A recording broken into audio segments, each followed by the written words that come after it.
What is up, Janksters? It's your boy Graham, also known as HamHawks42 on the internet, and we have more spoilers to discuss. Today, actually, we're getting into more the meat and potatoes of the Brothers' War. Wizards has kind of spoiled us, of course, with spoilers, that's appropriate, with just some really big splashy rares and mythics over the last couple of days, which has been really exciting and really fun.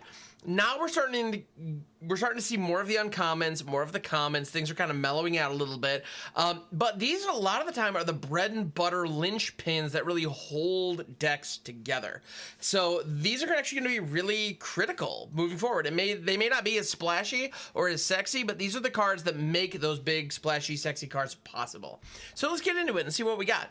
First up, there's a card that is reprinted in the set that I'm so glad to see. I don't want there to ever be a standard environment that doesn't include this card. It's just so simple, it's effective, it does what it does, and it was in alpha. So it was here from the very beginning. Just, they got it right the first time, and that is Disenchant. Instant, 1 and a white, destroy target artifact or enchantment. Great kill spell. It can hit a ton of stuff, and with so many powerful artifacts existing in this set, we're gonna see a lot of opportunities to use this to really good effect. You got a Disenchant on one of those like Portal to Phyrexias, you're feeling pretty darn good, because that's a 9-drop. Your opponent had to probably jump through some hoops to get out. Bam. This also hits your Fable of the Mirror Breakers, Wedding Announcements, Rabble Rousing, Arcane Bombardment, all the stuff that is running around in Standard right now, like the green-white enchantment deck. This hits a good chunk of that. It does a lot. Disenchant just does a lot. It's just a good card. It's just good. I'm glad to see it. All right, we also have Urza's Rebuff. Now, it is not uncommon for there to be some spell that is 1 blue counter target spell at instant speed at common in every set ever, frankly. And it usually has some other mode or some gimmick that makes it unique to that particular set. This time, it comes with a second option that says tap up to 2 target creatures. Exactly how that's relevant for the Brothers' War from a flavor perspective, I have to be honest, I don't really know.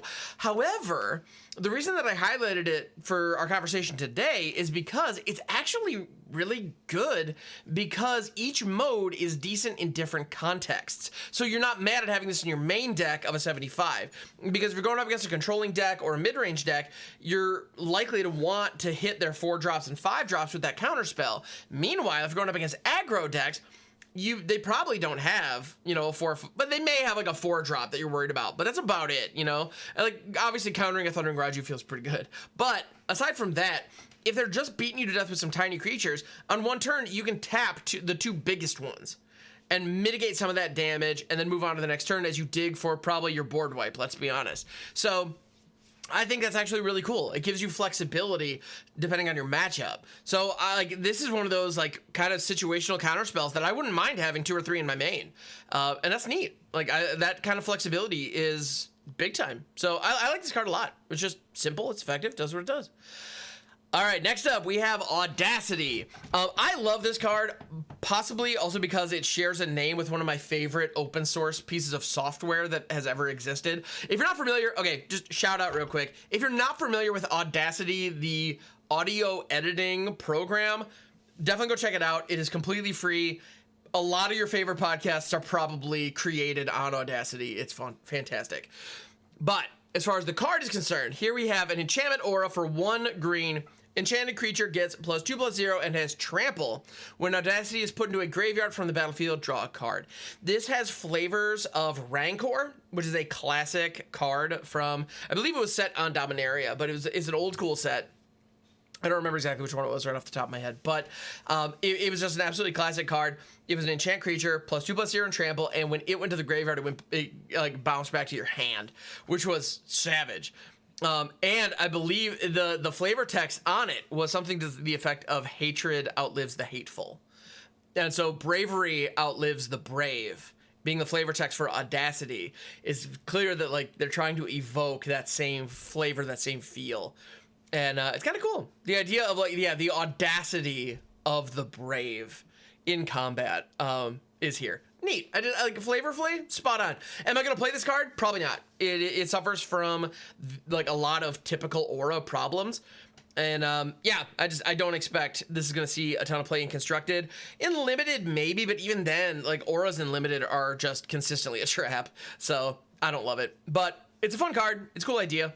An uncommon. It's all right. Next up, we have Calamity's Wake. I'm going to get so sick of seeing this thing, and I suspect you will too. It is an instant for 1 and a white. Exile all graveyards. Players can't cast non-creature spells this turn. Exile Calamity's Wake. This can be used for a lot of really powerful effects. You can use it a couple of ways. For one, it just exiles all graveyards at instant speed. If you're trying to leverage your graveyard in any way, this is going to drop and make your life miserable. Also, if you have a crazy combo that you are trying to execute, if you don't want people interacting with it and your combo does not interact with your graveyard, you can rip this at the beginning of your turn. After it resolves, your opponents are locked out of non-creature spells. So bounce spells, counter spells, like direct removal spells are all off the table for your opponents. They have a certain window where they can interact with you, and then it becomes very difficult after that. Notably, creatures that have ETB, counters like Urtai or Overcharged Amalgam with its exploit mechanic, those can get around this because they are technically creature spells. So you can cast them after this and interact with what your opponent's doing in that regard. So I think Urtai gets really good against this, but pretty much everything else, this hoses a lot of interaction. So I think this is going to become a staple in also, it's all players though. So if you're trying to protect your combo, it better already be on the board, or the only new cards where you have to cast your creatures. Be aware of that. But in any event, I think the card is really cool. It protects stuff. It also locks people out of their turn effectively. If you do this on somebody's upkeep, it limits their options during their turn dramatically. They can activate abilities, they can cast non-creature spells, but that's it. So if they're trying to drop creatures to beat you down, this doesn't let them do that, and it gets rid of the graveyard in the process. Yeah, I think this is a really powerful hoser, and I think we're going to see a lot of it in a lot of formats. This is going to see play in Standard. It's probably going to see play in Historic and Explorer, maybe on sideboards, maybe not in main. But I also think we're going to see it in Commander quite a bit, because there's a moment where graveyards are being leveraged by 2 players in the pod. It's not uncommon, and you just need to say nope to that real quick. And yeah, this is in response to a Rise of the Dark Realms or a Patriarch's Bidding, one of those big time mass reanimation spells. Rip this, and yeah, you're sitting pretty. Yeah, interesting stuff. I like it. Next up, we have Lay Down Arms. I wanted to call out this one specifically because it is mono white removal that is very reminiscent of some other cards we've seen, and it is part of what appears to be a cycle in Brothers War. There are a number of cards in each color that want you to have a large number of lands that are typed. They don't have to be basics, but specific lands that are typed. In the case of Lay Down Arms, exile target creature with mana value less than or equal to the number of planes you control. Its controller gains 3 life. So if you're in a mono white deck where you're running a ton of basics, this thing's like a slam dunk home run. Don't even question, just put it in the deck. Because for 1 mana, you're blowing up Sheoldreds, you're blowing up Raffines, you're not even thinking twice. It's awesome, frankly. In 2 to 3 color decks, it's probably still worth it in some metas to run this, because we already are in a domain situation where a lot of the times you're playing triumphs that are typed. There are the duels that are typed that are still standard legal. If you're in a domain deck situation, a lot of these cards actually might still be very playable, even if you can get the number up to 3 or 4. So I think Lay Down Arms is just a really good example of kind of this cycle and uncommon that they're introducing. And the reason that I mentioned that it's reminiscent of a card we've already seen before, this looks very similar to Swords to Plowshares, which is exile target creature, its controller gains life equal to its power, I believe. So that's a very powerful card, and this is kind of, it's not as good as that because there is a limitation of what you can target. And the opponent gains 3 life regardless of anything else. But all the same, for 1 mana, blow up a thing. Yeah. And it's exile as well. That's very important. This is an exile, not destroy. So I think Lay Down Arms is just really good. And it could very easily work its way into the removal suite of certain decks. Mono White wants this immediately. Just put it in the deck. Yeah. All right. Next up, we have Flow of Knowledge. This is the blue uncommon that's in that same cycle. And that is an instant for 4 and a blue. Draw a card for each island you control, then discard 2 cards. I think this card is interesting. I don't know that it's great, but it's interesting. I think there are some decks that will want to run this. 5 mana for a draw spell that does nothing else is pretty rough. I'm gonna be real.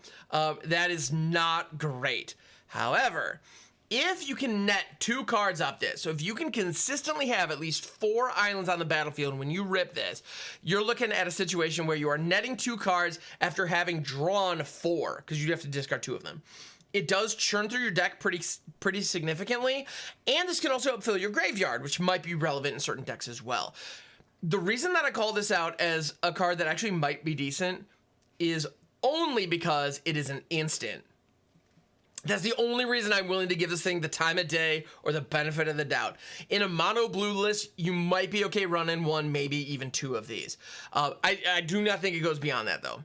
Like, honestly, I don't see a world in which you want more than that.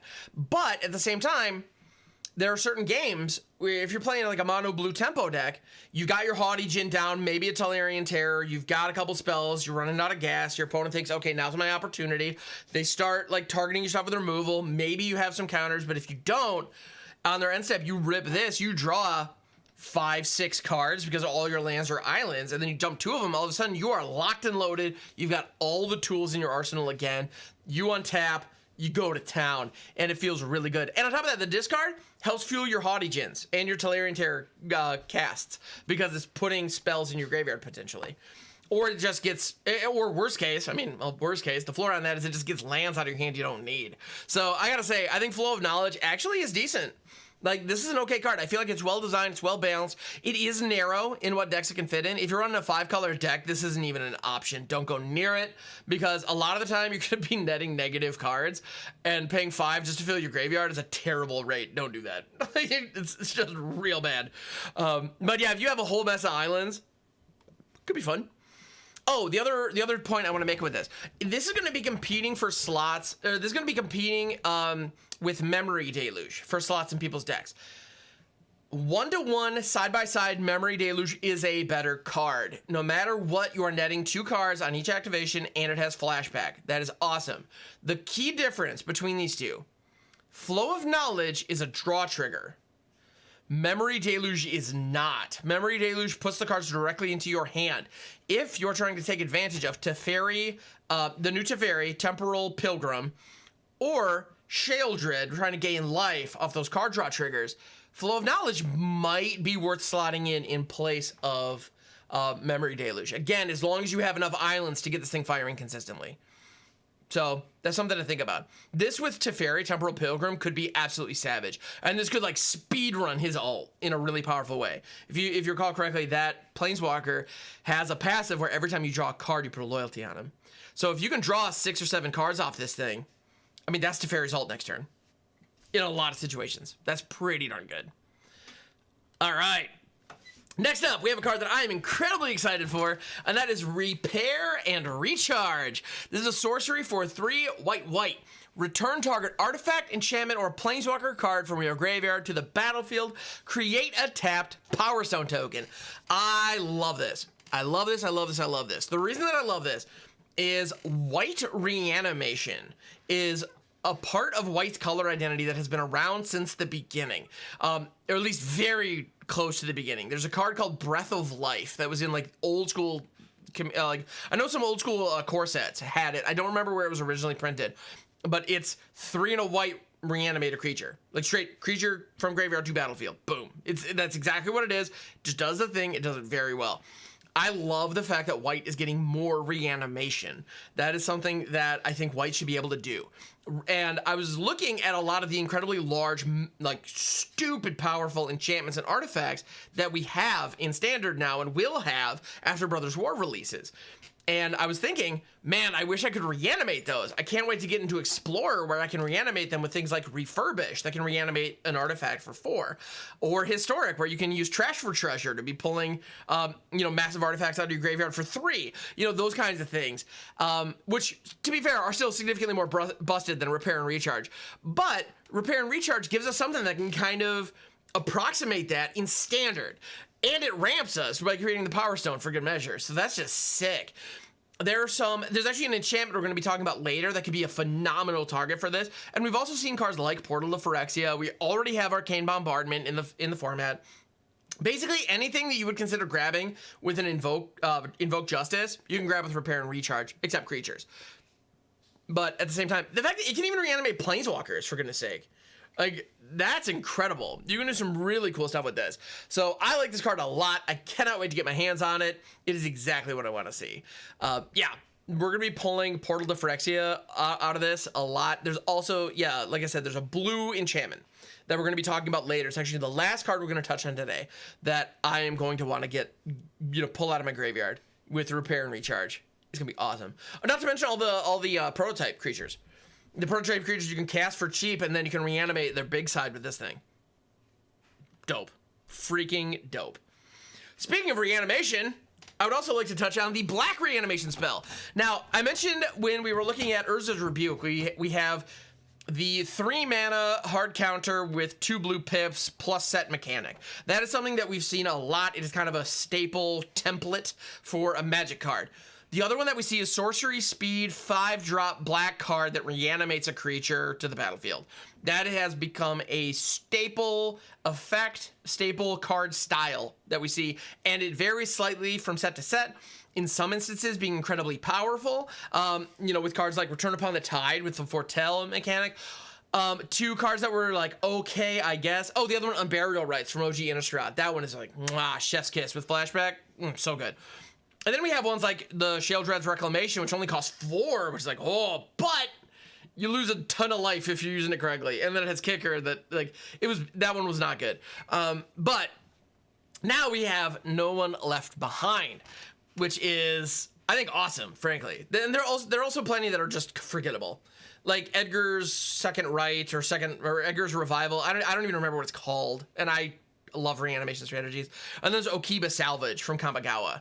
It's just forgettable. Like, it's just, if you absolutely need something to reanimate a thing, sure, it'll work, but you're not happy to do it. But anyway, we have No One Left Behind. 4 and a black, sorcery. This spell costs 3 less to cast if it targets a creature card with mana value 3 or less. Return target creature card from your graveyard to the battlefield. I love this. I love this. I love this.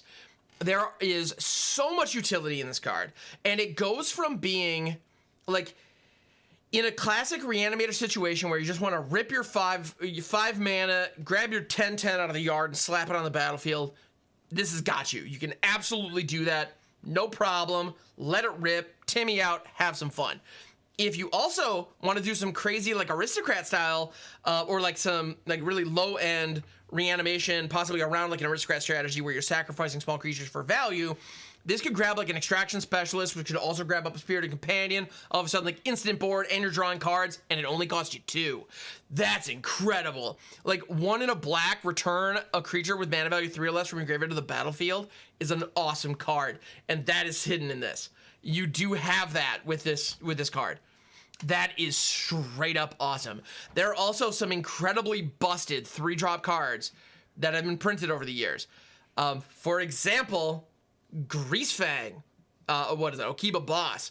That card can be pulled up with this for 2 mana. Right now, Can't Stay Away is doing the job. This does it, and it's easier to cast. So we might see some Greasefang decks in Explorer where they have access to Parhelion get, modified a bit. I wouldn't be surprised if we see that happen, and No One Left Behind might get slotted in there. That's great. Also, in any format where Lurrus is still legal, which is very few, to be fair, she would be an awesome target for this. And the other point that I'd like to make is that Reanimator decks that do have kind of that typical fatty top end also have small creatures in the early game that are usually ramp or mill engines. You have cards like Undead Butler in Standard. You have cards like Stitcher Supplier in Explorer and Historic, and older formats as well, because Stitcher Supplier is just awesome. It just does the job so well. But this is a situation where usually in those decks, if you have a reanimation spell in your hand, and and those are the only cards in your graveyard, you really don't want to burn a reanimation spell on one of those because you want to save it for the big guys. And if you have to spend 5 mana to get back a Stitcher Supplier, it feels real bad.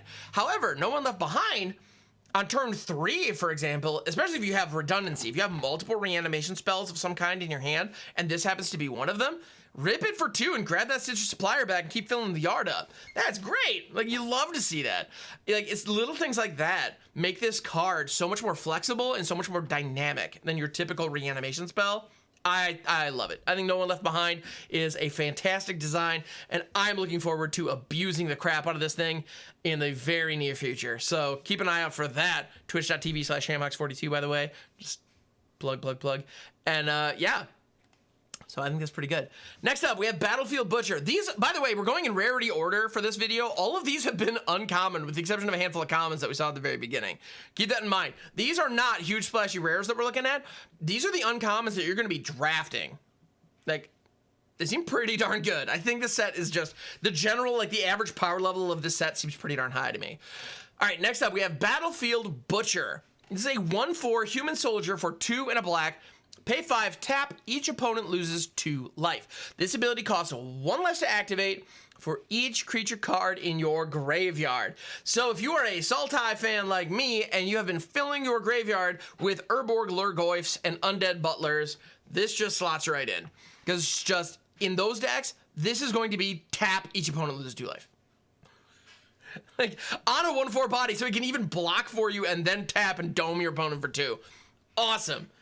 It's just awesome. I love this little guy. I believe we may see some situation where you can combo with this, like maybe not infinitely, but like by untapping it multiple times in a turn to really just crank out the damage on your opponent.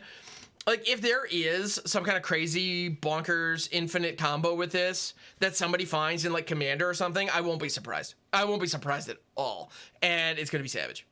Like, just straight up, just savage. Yeah, good stuff. I like this card a lot. Yeah, untap effects are going to be very, very powerful with this little guy, and it's just, yeah, it's just good stuff.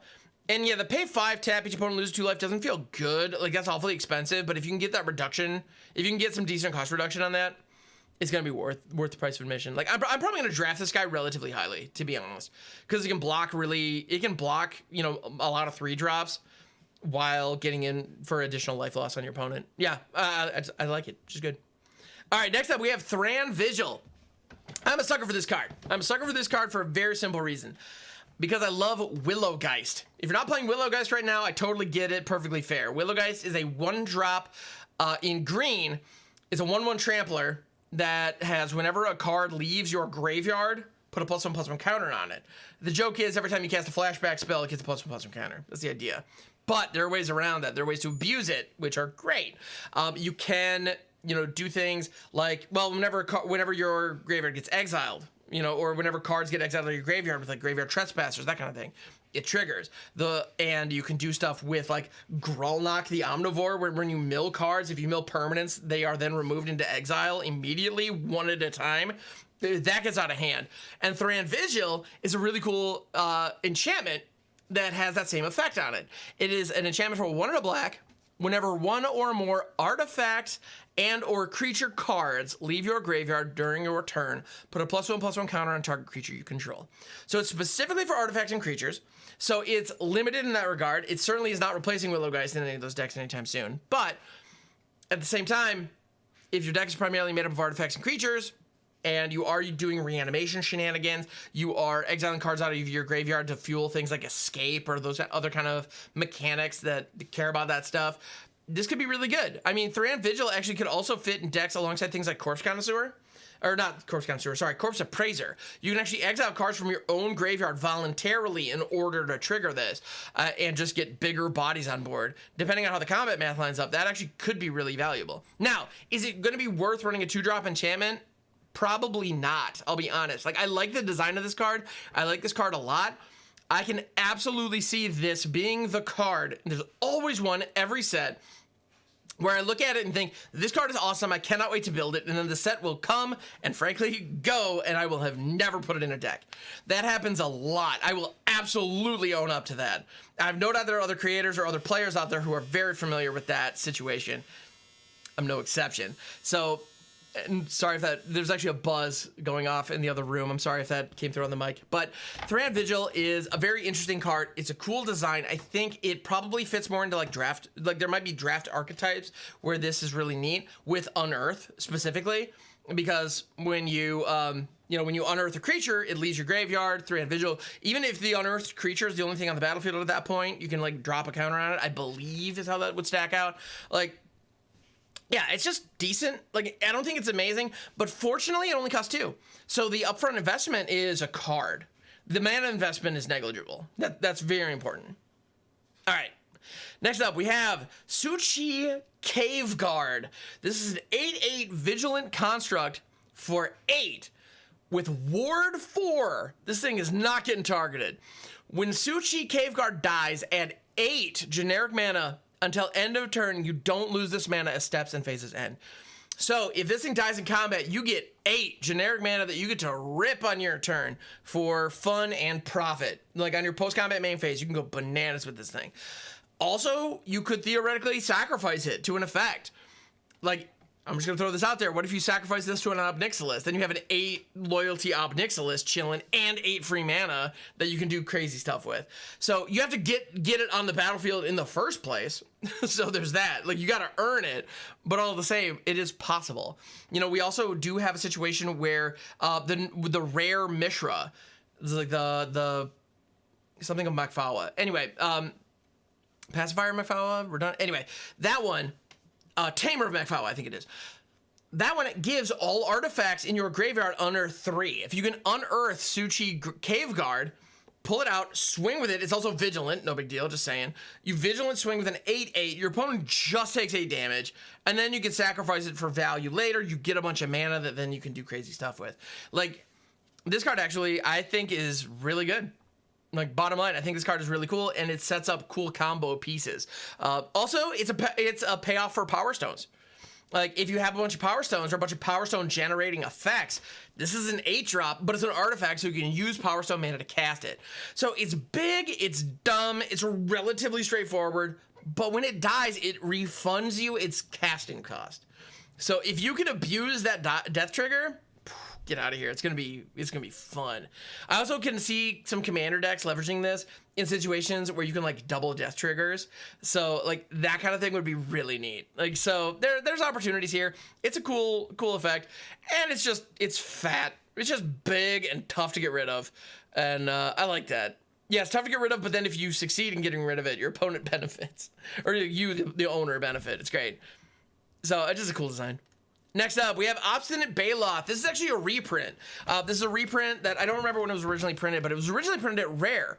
And it is a 4/4 beast for 2 green. When Obstinate Baloth enters the battlefield, you gain 4 life. If a spell or ability an opponent controls causes you to discard Obstinate Baloth, put it onto the battlefield instead of putting it into your graveyard. I genuinely believe we are going to be seeing the Baloth here actually see sideboard play in decks that aren't even green. We saw that in Explorer when Liliana the Veil was introduced. A lot of people were slotting Orvar into their sideboard just because it has this clause that if your opponent makes you discard it, you can copy one of your things or copy a permanent on the field. And actually, same is true with there was a 6/6 beast from Ravnica Allegiance that did the same thing. Or no, it was Guilds of Ravnica. Anyway, so the idea of punishing your opponent for making you discard stuff, or punishing your opponent for forcing you to discard, is really cool. This specifically hits Liliana the Veil. This is designed to hose her, because if Liliana upticks, you choose to discard Obstinate Baloth. Your opponent made you discard, but you got to choose the Baloth. Now all of a sudden you just drop a 4/4 on the battlefield, and they just activated Lily so they can't downtick her to kill it, and it's going to be swinging at her next turn. So that feels really good. Like, it lines up very nicely to deal with that Planeswalker. So yeah, I like this card. It's just good, does things. I like things. I enjoy having this kind of effect in Standard, because that's something that we've been missing with the current like mono black meta. Although it's not, that meta has shifted dramatically, but the black centric meta where discard effects are common. I like that this exists now. All right, next up now we're getting into the rares. We have Lorran of the Third Path. This is a 2/1 Vigilant Human Artificer, legendary, for 2 and a white. When Loran of the Third Path enters the battlefield, destroy up to one target artifact or enchantment, and tap you and target opponent each, draw a card. There are a couple of cards that I absolutely adore. And just a couple of them that come to mind after reading this. Reclamation Sage. If you're not familiar with Rec Sage, it is a 2/1 elf for 2 and a green. When it enters the battlefield, destroy up to one target artifact or enchantment. The other card that comes to mind after reading this is Flumph. If you're not familiar with Flumph, it was from Adventure in the Forgotten Realms. When it took damage, you and I believe each opponent drew cards. So this is kind of the best of both worlds because we get a straight up Reclamation Sage. It's a 2/1 for 3, blows up a thing when it enters. You get a disenchant effect on an ETB. Awesome. If you can blink this or like bounce, recur it, do something like that, this gets out of hand stupid fast, and I love it. But on top of that, you also get this like Flumph-esque trigger where you can tap and everybody draws a card. In this case, it's just you and target opponent, which actually in Commander makes it even better because you can hook up somebody across the table, you know, with whom you have a common enemy. That's kind of neat. You can kind of do politics with that in Commander. In a 1v1, it's obviously your direct opponent gets it. And depending on the situation, that might be worth it. Depending on how low you are on resources and how much you need that card, that might be worth it. But it's also vigilant. If your opponent doesn't have any blockers, you can get in with 2 damage and still get that ability. This is just cool. Like, I think this card is just super straightforward. It is just value, just pure value, like top to bottom. I really dig it. All right, next up we have Simian Simulacrum. That is right, we have a monkey robot. That is official, that is canon. We now have a monkey robot. Well, an ape robot, I apologize. It is a 2/1 for 3. When Simian Simulacrum enters the battlefield, put 2 +1/+1 counters on target creature you control, and it has Unearth for 2 green. So the fact that it enters, you get 2 counters on any creature you control. If you don't control another creature, you can absolutely put the counters on the Simian Simulacrum, and as a result, you have a 4/3 for 3 generic. It's 4/3 for 3, no colorless mana spent to cast. That's just really good. Like, it's just on rate, it's just really solid and can fit in just about any deck that just wants bodies on board. That said, there are certain decks in which it's really going to shine and others where you probably want something else. And I think the decks where it's really going to work is where you can take advantage of the Unearth, which is for 2 green. So when you Unearth it, obviously it comes into play. You can put the counters on it if you absolutely have to, which if you just need to swing for lethal, that might be the right move. But in other situations, the right thing to do is to put those counters on something else and then swing with everything, including the Simian Simulacrum, or swing with that thing and then the Simian Simulacrum. Because with Unearth, it's going to die at the end of the turn anyway, so you might as well. Or it's Exiles at the beginning of the next end step, so you might as well. But I gotta say, I think this is just good. Like, I like Simian Simulacrum. It's pretty straightforward. It definitely wants to fit in in multicolor green decks. Is where I can really see this thing shining. Especially if you care about like modified creatures, like if you're rocking like Kodama and those kind of things that really want creatures to be modified, this can do it. Note, you can't split up the counters. It is 2 counters on 1 creature. That's it. You go to 1 creature, put both counters on them. So keep that in mind. It's not quite as flexible as maybe we want it to be, but it's still pretty darn good. So I think it's just good value. I'm drafting this first. Like, I don't know about first. Actually, I might take this first pick. It just looks good. It just looks like good value. All right, next up we have Brotherhood's End, which I gotta say, just the name in 2 words, they summarize this story so well. Because Urza and Mishra, they are brothers. They are born of the same parents. However, Brotherhood is a loyalty and a love for another person that is not necessarily tied to blood. And so here we have a situation where the idea that the brotherhood between these 2 characters comes to an end in this moment. And it's just like, I'm actually getting chills now that I'm like really stopping and thinking about that. It's really cool. But so what does a card do? How do they represent that? 1, red. Brotherhood's End deals 3 damage to each creature and each planeswalker, or destroy all artifacts with mana value 3 or less. And I think actually as a summary, so kind of as looking at the grand scheme of what is the Brothers' War, what is this conflict, it was devastating. It was absolutely destructive to everything around it, especially the people, the other, the creatures and planeswalkers, the world around it, and even the machines that were not strong enough to withstand the punishment of their conflict. And so the fact that this kills small creatures or blows up tiny artifacts, I mean, relative, of course, like, I think it's really strong.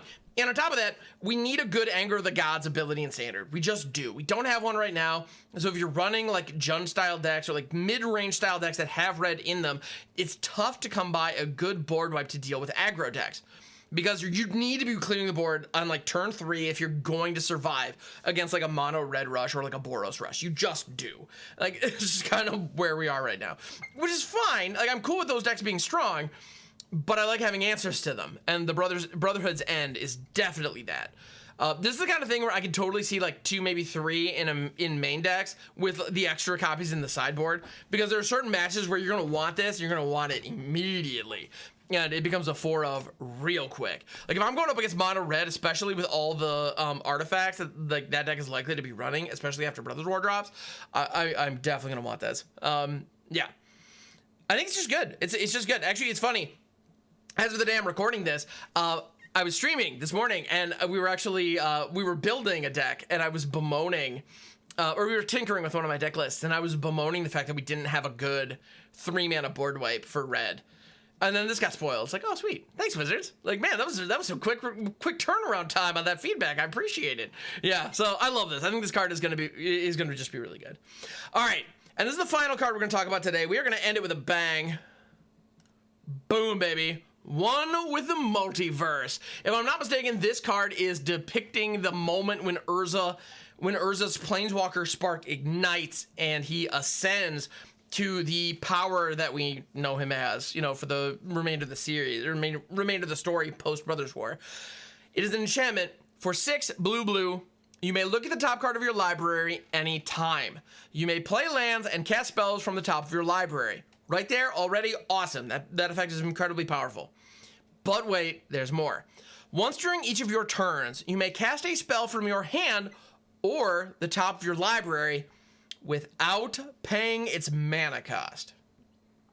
Holy crap. So the turn you get this down, you get a free spell of whatever kind. That could pay for itself immediately. Even as an 8-drop, worth it. Like, hashtag worth it. This thing is awesome. And on top of that, like, not only is this card incredibly powerful, now it costs 8. That's a ton. Like, getting an 8-drop down is a huge ask. It just is. But we were talking about some stuff earlier. Let me make sure I find it. Oh yeah, repair and recharge. Return target artifact, enchantment, or planeswalker card from your graveyard to the battlefield. So you can throw a 1 with the Multiverse into your graveyard in one way or another. There are a million ways to discard this card. And once it's in your graveyard, repair and recharge, boom, it is now on the field as early as turn 5, maybe even 4 if you ramp into it somehow, and all of a sudden you are off to the races and just have a devastating situation. Your opponent needs to have an answer for this immediately or they are hosed. There's no way around it. Like, this is one of those cards that it is going to provide card advantage and mana advantage just together at once in a way that is going to be really, really, really tough to deal with. So like I said, this is going to be an auto, like, this is public enemy number 1 the moment it hits the battlefield. So it might be good to put this in a deck with things like Fable of the Mirror Breaker or Wedding Announcement that are going to be pulling those Destroy Evils and those Disenchants, because they're going to be gunning for this thing pretty hard. So yeah, be aware of that. That said, one of the fun things about this being in like a Reanimator style deck that's running things like Repair and Recharge, Invoke Justice, those other kinds of like return artifacts from your graveyard to the battlefield triggers, spells rather. The other thing that's cool about that is those decks could also be filled with like gigantic spells. Like Phyrexian Portal, Portal to Phyrexia, that 9-drop artifact. So if you like drop this, flip the top card of your library, and it's that, it's like, oh, I think I'll play that too. Like, that's insane. Like, there's nothing short of insane about that. Also, another crazy thing about this card, it's not legendary. So if you have multiples, you will get that secondary mode multiple times. So as a result, you'll be able to cast multiple spells for free on your turn. So, again, hypothetical situation, You flip, you know, you cheat one with the multiverse onto the field. Flip the top card of your library to take a look. It is a one with the multiverse. Oh, I'd like to play that. And then flip the next one, whatever that one is. I'd like to play that too. That'd be sweet. Thank you. Now note, it is only on your turn. During each of your turns, you may cast a spell from your hand or the top of your library without paying its mana cost. It's only on your turn. Use it or lose it. You cannot hold up counter spells with this. You don't, well, I mean, you can hold up counter spells after hitting this if you have the mana, but you don't get them for free, is my point. Like, it's not, there's nothing stopping you from playing at instant speed, but you do need mana for those spells. You don't get just free spells every single turn. That would be a whole other level of busted. So this is still very, very strong within bounds. So you do have to build around it, but I'm going to have fun building around this. I don't know that this is going to see competitive play. I would be surprised if it does, but at the same time, it is hella powerful. Like, hella powerful. This is up there with Arcane Bombardment. Like, this and Arcane Bombardment look very similar to me in that they are both incredibly expensive but incredibly powerful. If they are allowed to stick and go unanswered, they will take over a game. But they are not that hard to answer in all reality. They're not. So be aware of that and tread cautiously. But at the same time, I'm looking forward to getting my hands on this thing because you know I'm going to try to break it. You better believe it. Like, the repair and recharge one with the multiverse deck might be my day one brew of choice.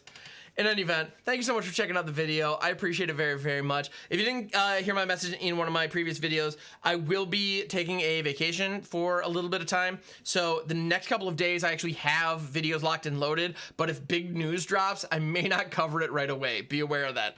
But thank you so much for checking out the video. I appreciate it very, very much. And I will catch you on the next one.